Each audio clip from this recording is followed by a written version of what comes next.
I was a slave, but my pen came a sword. My true story of revenge and justice. Welcome back with a new, real shock story. Before we start, comment and tell me which city you're watching from. At the end, don't forget to subscribe and rate it from 0 to 10. Let's enjoy the story, everyone. My name is Alic Rose, and I remember that morning like it just happened. The air was heavy, still, too quiet. I could feel something was coming, but I didn't know what. The sun was slow to rise, painting the ground in dull gold. I was already awake, sitting by the window, my hands cold even though the air was warm. That house was never peaceful. It was full of rules, whispers, and things no one dared to speak about. Every morning felt the same voices, the same orders, the same ardors, the same eyes watching me. But that day, something was different. When I stepped outside, I could feel people staring, not in the usual way. This time it felt sharp, like their eyes could cut. Someone had said something, I could tell. I kept walking, trying not to look back. My heart was loud, too loud. I told myself to breathe, just breathe.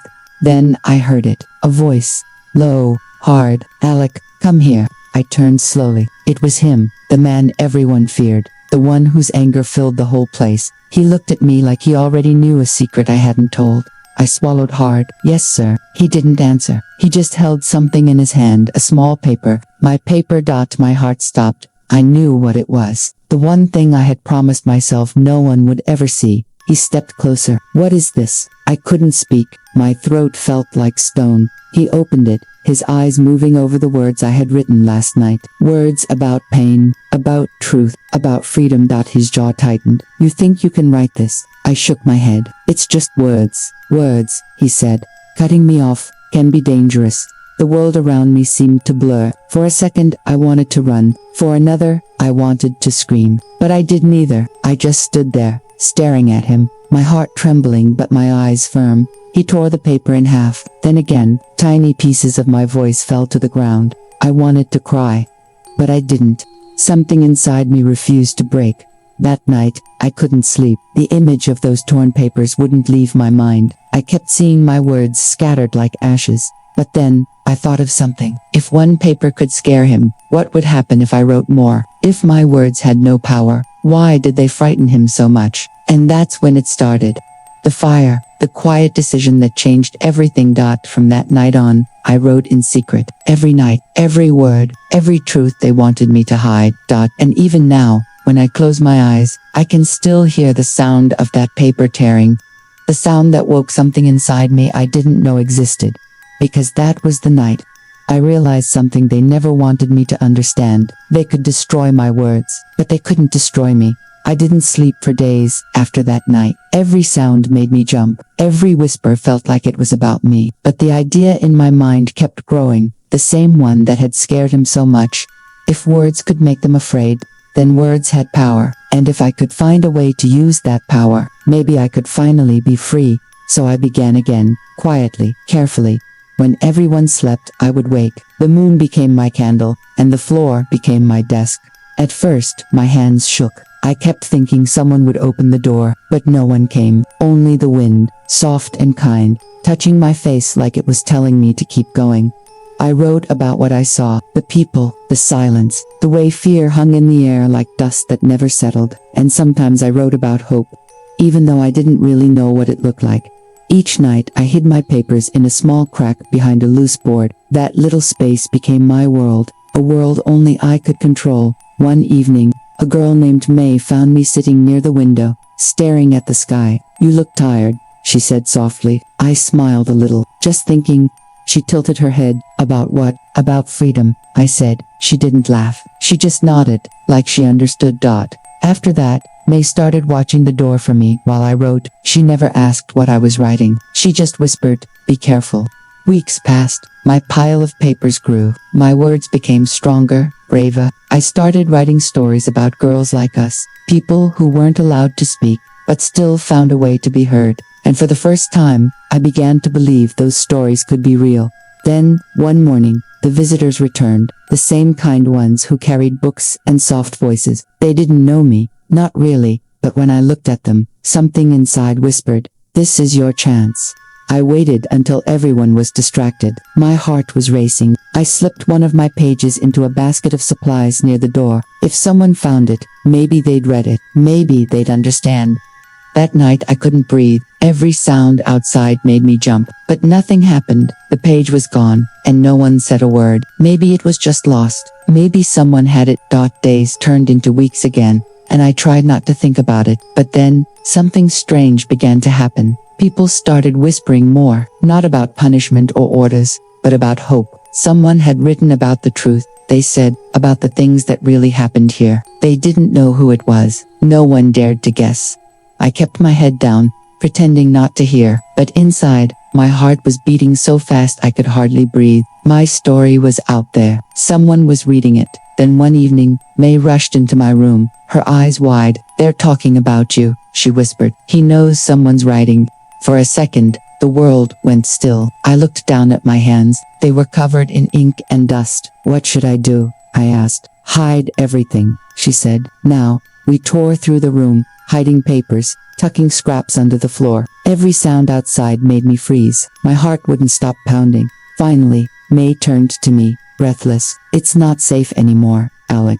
I nodded. "I know." That night, I didn't write. I just sat by the window, watching the stars. They looked so close, so bright, like maybe if I reached far enough, I could touch them. And for the first time, I whispered a promise to them. "If they find me," I said, "I'll still keep writing. Somehow, because even if fear was everywhere, I couldn't let it win. I had seen what silence did to people. It swallowed them whole, and I was done being silent. The next morning, footsteps echoed outside my room, slow, heavy, getting closer. May looked at me, her eyes full of fear. "They're coming." I hid my last paper under the loose board and stood very still. The door opened, and that was the moment I knew everything was about to change. The door opened, light spilled across the floor. I froze. He stood there, tall, silent, watching me. Behind him were two others. Their faces were cold. No one spoke. The air felt thick, heavy. My hands shook, but I kept them at my sides. I could hear my heartbeat in my ears. Every second felt like an hour. He stepped closer. "What are you hiding?" I didn't answer. He looked around the room, eyes moving over the walls, the bed, the floor. Then his gaze stopped on the loose board near my feet. My breath caught. He bent down, pried it open, and pulled out the folded paper. It was my last story, the one I had written the night before. He unfolded it slowly, his eyes scanning the page. No words came from his mouth, but his jaw tightened. He read until the end, then lowered the paper and stared at me. "What is this supposed to mean?" "It's the truth," I said quietly. For a moment, no one moved. The room felt smaller, as if the walls were closing in. Then, instead of shouting, he just smiled, a cold, thin smile that didn't reach his eyes. "So you think people will listen to you?" he asked. I looked at him, trying to keep my voice steady. "I think someone already has." The smile faded. His hand clenched around the paper. "You'll regret this," he said. He turned and left, taking my pages with him. The others followed, the door slamming behind them. The sound echoed through the room like thunder. I sank to the floor. My legs felt weak. May rushed in moments later, eyes wide. "What happened?" "He found it," I whispered. She covered her mouth. "What are you going to do?" I didn't know. I wanted to cry, but no tears came. I just stared at the empty space where my words had been.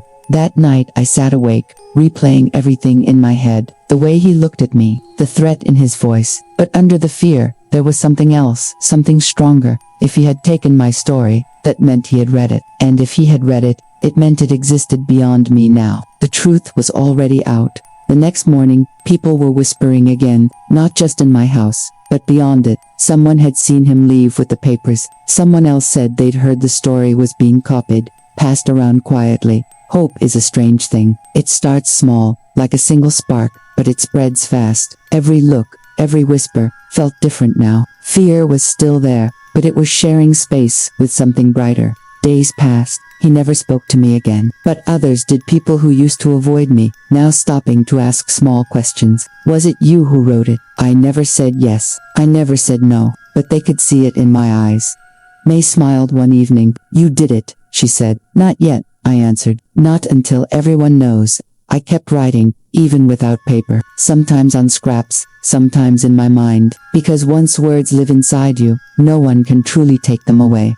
And that's how it began, the quiet spread of truth, the start of something bigger than fear. I didn't plan to be brave, it just happened. Days turned into weeks, and I could feel it. The air was different. People looked at me longer now, not with pity, with something that looked like trust. May said the stories were spreading. Someone had copied them, hidden them inside baskets, under blankets, between pages of old books. The words were moving faster than footsteps. I wanted to be happy, but I was scared too. Because the more people who knew, the closer danger came. At night, I still heard noises outside my window, sometimes footsteps, sometimes nothing at all. Fear lived right beside me, but so did hope. One morning, May ran in, breathless. "They're talking about freedom," she said. Her voice shook. "They say your story gave them courage." I stared at her. "My story," she nodded. "They think if one girl can tell the truth, maybe others can too." I didn't know what to say. For so long, I'd felt invisible. Now my words had faces, hearts, and names. They were no longer mine alone. But not everyone was happy. By noon, whispers turned into warnings. The man who had found my papers was furious again. He wanted to know who else had seen them. I heard his voice outside, sharp and cold. I stayed quiet, listening, my chest tight. May whispered, "You should leave." I repeated, "Go where?" "Anywhere," she said. "You can't stay if they find out." I looked at the little space where I used to hide my papers, empty now, but the words weren't gone, they were everywhere. That night, I made a choice. If the story was already free, then maybe I should be too. I packed what little I had: one book, a piece of charcoal, a small cloth. May hugged me hard. "Don't look back," she said. I walked under the moonlight, the ground cool beneath my feet. Every step felt heavy but right. The road was long, the air quiet. In the distance, I saw a light, soft, golden. It looked like safety, or maybe just a promise. I thought of the people still behind me, of May, of the others who whispered the truth in secret, and I knew this wasn't just my story anymore. It belonged to all of us. When the first bird sang, I stopped walking. I sat on the edge of the road, the sunrise brushing my face, and I smiled for the first time in a long while. Because even if they never said my name, they'd remember the words, and sometimes that's enough. I kept walking until the road turned to dust again. Days blurred, nights whispered. I slept under trees, near rivers, anywhere the wind sounded kind. Sometimes I found small towns. People offered water, bread, a blanket. They didn't know my name, but once, an old woman handed me a folded page and said, "Have you read this? It's from a girl who writes about freedom." I opened it. It was mine, my own words, copied in careful ink. For a long moment I couldn't speak. My hands shook. Someone far away had carried them here. Someone had believed them enough to share. I sat by the fire that night, reading the lines again and again. They felt stronger than when I wrote them, like they had grown on their own. I realized something then. When truth leaves your lips or your hands, it doesn't belong to you anymore. It becomes a seed. It finds new soil. Weeks later, I reached a place near the coast. There was talk of gatherings, people sharing stories, reading words out loud, words that sounded like mine. I stayed in the shadows, listening. One man read a passage about courage, his voice steady. A woman whispered, "That's the girl's writing." I wanted to tell them who I was, but my heart said, "Wait." It wasn't about being seen. It was about being heard. That night, I wrote again, not in fear this time, but in peace. I wrote about May, about the people who stayed, about how stories travel faster than chains can hold them. The paper glowed in the lantern light. I signed it with 3 words only: "A girl survived." I folded it, gave it to a traveler heading inland. "Share it," I said. He nodded and smiled. "People will listen." When he left, I stood at the water's edge. The tide came in slow and soft, touching my feet. The sky was turning pale gold, the same color as that morning long ago, when everything began. And I whispered to the wind, "They tried to end my story, but it only just began." Years have passed. Sometimes I wake up and still expect to hear May's laughter in the next room. Sometimes I think I smell the ink on those old pages. It takes me a moment to remember where I am. Life is quiet now. The sea hums outside my small window. I write in the mornings, watching the lights slide across the floorboards. People say the world has changed. Maybe it has, But I know change doesn't happen all at once. It comes like the tide, soft, patient, unstoppable. I still meet travelers. They bring stories with them, stories that sound a lot like mine. A girl who spoke when no one else would, a name whispered in different towns. They never know I'm standing right there, listening. Once, a young woman knocked on my door. She carried a notebook full of her own words. I started writing because of her. She said she meant me, but I didn't tell her that. I just smiled and said, keep writing, never stop.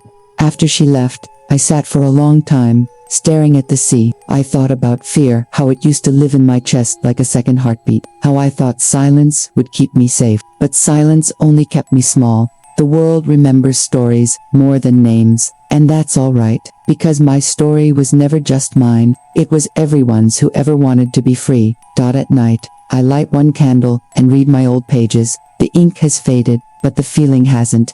Every word still breathes, every sentence still fights. Sometimes, the wind carries voices across the water, laughter, crying, singing. I like to think they're reading my story, somewhere far away. I close my eyes and whisper, thank you, May. Because without her, the world might never have heard me. Then, I whisper one last thing to the darkness. They tried to silence a girl, but she became a voice that never fades. And when the dawn comes, I start writing again, not for revenge, not for fear, just to remind the world that truth always finds its way home.